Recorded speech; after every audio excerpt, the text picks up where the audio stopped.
ബഹുഭാഷകളിലെ super നടനാണ് റഹ്മാൻ.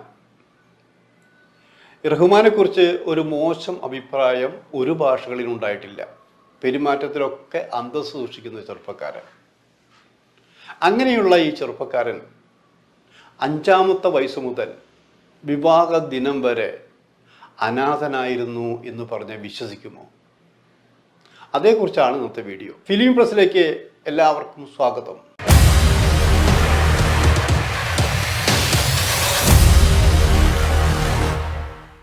ഒരു വ്യക്തിയുടെ ജീവിതം രൂപപ്പെടുന്നത്, സ്വഭാവത്തിൽ മാറ്റം വരുന്നത് കുടുംബത്തിൽ നിന്നാണ്, അച്ഛനിൽ നിന്നും അമ്മയിൽ നിന്നാണ്, അല്ലെങ്കിൽ തൻ്റെ രക്ഷകർത്താവിൽ നിന്നാണ് എന്ന് പറയാറുണ്ട്.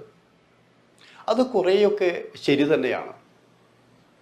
പലരുടെയും ജീവിതം എടുത്ത് നോക്കുക. നമുക്ക് സമ്പത്ത് കൊണ്ട് മൂടപ്പെട്ടവർ, സ്വർഗരാജ്യത്തിന് തുല്യമായി ജീവിക്കുന്നവർ, അവരെ വല്ലപ്പോഴും അവരുടെ കഥയെടുത്ത് നോക്കിയാൽ, ജീവിതം എടുത്ത് നോക്കിയാൽ കണ്ണീരിൻ്റെ കഥ അവർക്ക് പറയാനുണ്ടാവും, ഒറ്റപ്പെടലിൻ്റെ കഥ അവർക്ക് പറയാനുണ്ടാവും.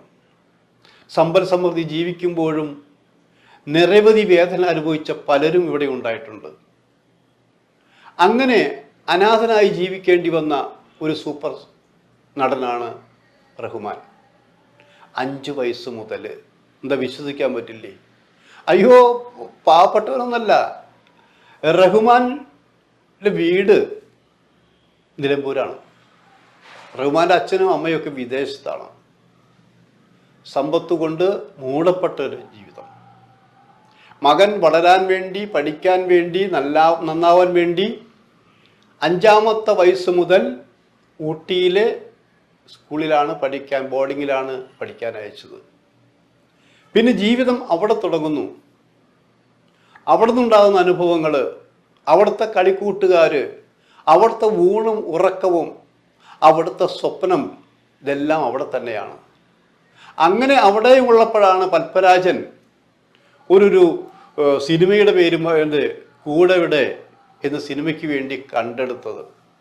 മലയാളിയാണ്, പക്ഷേ റഹ്മാൻ മലയാളം അറിയില്ല, ഇംഗ്ലീഷേ അറിയുള്ളൂ. അവിടെ വന്നിരിക്കുന്ന നായികയായി വന്നിരിക്കുന്ന സുഹാസിനിയാണ്. ഒരു പ്രശസ്ത നടൻ കമലഹാസൻ്റെ ചേട്ടൻ്റെ മകളാണ്.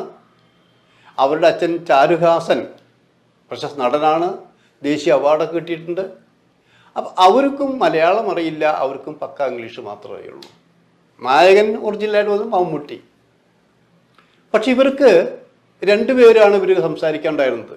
ഇംഗ്ലീഷ് അറിയാവുന്നതുകൊണ്ട് അവർ പരസ്പരം സുഖമായിട്ട് സംസാരിക്കുന്നു.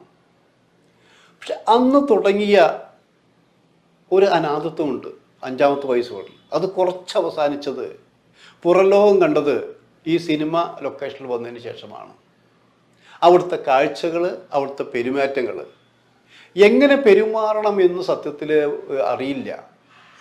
റഹ്മാൻ തന്നെ പലപ്പോഴും പറഞ്ഞിട്ടുണ്ട്, ഞാൻ അഹങ്കാരിയാണെന്ന് പലരും പറയാറുണ്ട്. പക്ഷെ ഞാൻ അഹങ്കാരിയല്ല, എനിക്കറിയാവുന്നത് ഇങ്ങനെയൊക്കെ ഇതാണ്. അതല്ല റഹ്മാനെ, നീ ഇത് തെറ്റാണ്, ഇങ്ങനെയല്ല പെരുമാറേണ്ടത്, അങ്ങനെയാണ് എന്നൊക്കെ പറഞ്ഞു തരാൻ എനിക്ക് ആരും ഉണ്ടാവില്ല. ഞാൻ എൻ്റെ ബോർഡിംഗ് സ്കൂളിലെ ജീവിതവും അതാണ് എൻ്റെ വലിയ ലോകമായിരുന്നത്. അവിടെ നിന്ന് ഇവിടെ അഭിനയിക്കാൻ വന്നപ്പോൾ പോലും എനിക്ക് ടെൻഷനാണ്. സംവിധായകനോട് എങ്ങനെ പെരുമാറണം, മമ്മൂക്കയോട് എങ്ങനെ പെരുമാറണം, സുഹാസിനി ചേച്ചിയോട് എങ്ങനെ പെരുമാറണം, ഇങ്ങനെയൊക്കെയാണ് ഞാൻ ചിന്തിച്ചത്. അറിയാതെ ഞാൻ വല്ല അബദ്ധം പറഞ്ഞാലോ എന്നൊരു പേടിയും ഉണ്ടായിരുന്നു. അപ്പം അതുകൊണ്ട് എന്നെ ഉപദേശിക്കാൻ ആരും ഉണ്ടായില്ല. അതിൻ്റെ കോട്ടങ്ങളും ദോഷങ്ങളും എനിക്കുണ്ട്. പിന്നെ എന്നോട് പലരും ചോദിക്കും, നിനക്ക് ആരെയാണ് ഇഷ്ടമെന്നൊക്കെ. നീ നല്ല മനുഷ്യനാണോ?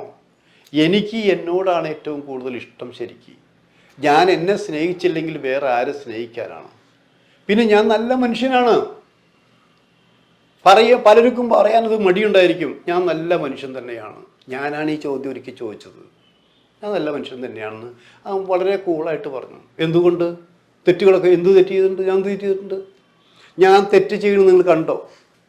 ഞാൻ തെറ്റിന്ന് കണ്ടപ്പോൾ നിങ്ങളത് റഹ്മാനെ നിങ്ങൾ ചെയ്യുന്ന തെറ്റാണെന്ന് പറഞ്ഞോ? നിങ്ങളെന്നല്ല, ആരും പറഞ്ഞില്ല. പക്ഷേ റഹ്മാൻ അഹങ്കാരിയാണ്, അവൻ തൻ്റെടിയാണ്, അവൻ അനുസരണശീലം കാണിക്കുന്നില്ല, അവൻ ധിക്കാരിയാണ് എന്നൊക്കെ പറഞ്ഞ് പരത്താനല്ലേ കഴിഞ്ഞുള്ളൂ. ഞാനിതൊന്നുമല്ല. ഞാൻ ഇന്നത് ചെയ്യുമ്പോൾ അത് തെറ്റാണെന്ന് പറഞ്ഞാൽ അപ്പം ഞാൻ തിരുത്തും. അങ്ങനെ തിരുത്തിയാണ് ഞാൻ ഇവിടം വരെ എത്തിയിട്ട്. മലയാളം കഴിഞ്ഞു, തമിഴായി, ഈ തെലുങ്കായി, ബഹുഭാഷകളിൽ ഞാൻ അഭിനയിച്ചു. പേരും പ്രശസ്തിയും ഉണ്ടായി. പണത്തിന് വേണ്ടി മാത്രമായിരുന്നില്ല. അപ്പോഴും ഞാൻ ഒറ്റയാനായിരുന്നു. ഞാൻ തനിച്ചാണ് താമസിച്ചിരുന്നത്. സിനിമയിൽ സജീവമായപ്പോഴാണ് 6 മാസം കൂടുമ്പോൾ ഞാൻ അച്ഛനെയും അമ്മയെയും കണ്ടത്. അവരോടൊപ്പം 5-10 ദിവസം താമസിച്ച് തിരിച്ചു പോരും. വീണ്ടും ഞാൻ എൻ്റെ തനിച്ചുള്ള ജീവിതത്തിലേക്ക് ഒതുങ്ങിക്കൂടി. അങ്ങനെ 1-2 വർഷമൊന്നുമല്ല, 5 വയസ്സ് മുതൽ എൻ്റെ വിവാഹ ദിനം വരെ. അപ്പം വിവാഹം കഴിക്കുമ്പോൾ എത്ര വയസ്സുണ്ടാവും ഏകദേശം? അപ്പം അത്രയും വർഷം തനിച്ച് ഉപദേശങ്ങളില്ലാതെ, ഉപദേശിക്കാൻ ആളില്ലാതെ ജീവിച്ചൊരു ചെറുപ്പക്കാരനാണ് ഞാൻ. ആ ചെറുപ്പക്കാരൻ തെറ്റ് ചെയ്യാൻ ആഗ്രഹിച്ചിട്ടില്ല. ഇങ്ങനെയൊക്കെ പറയുമ്പോൾ റഹ്മാൻ നമുക്ക് ഇഷ്ടം തോന്നും. പക്ഷേ റഹ്മാൻ ഇപ്പോഴും സജീവമാണ്. സജീവമാകുമ്പോഴും റഹ്മാൻ പറയുന്നൊരു കാര്യമുണ്ട്. ഞാൻ സിനിമയെ ഇന്നേ വരെ വെറുത്തിട്ടില്ല. സിനിമയ്ക്ക് ഞാൻ ഭാഷ നോക്കാറില്ല. തമിഴായാലും തെലുങ്കായാലും മലയാളമായാലും ഏത് റോളും ഞാൻ ചെയ്തിട്ടുണ്ട്. എന്നെ എല്ലാവർക്കും ഇഷ്ടമായിരുന്നു, എനിക്കറിയാം. അപ്പോൾ നിങ്ങളൊരു ചോദിക്കും, എന്നെ നോക്കി ചോദിക്കുന്നതാണിത്. അപ്പോൾ നിങ്ങൾ ചോദിക്കും, യുവതികൾ മാത്രമാണല്ലോ റഹ്മാനെ കൂടുതൽ സ്നേഹിച്ചിട്ടുള്ളത്. നിങ്ങളുടെ കണ്ണുകൊണ്ട് നോക്കുമ്പോൾ അങ്ങനെ എന്നാണ് എന്നോട് തിരിച്ചു പറഞ്ഞത്. ശരിയാണ്, റഹ്മാനെ എല്ലാവർക്കും ഇഷ്ടമായിരുന്നു. ആ ഇഷ്ടം റഹ്മാൻ മുതലാക്കിയിട്ടില്ല.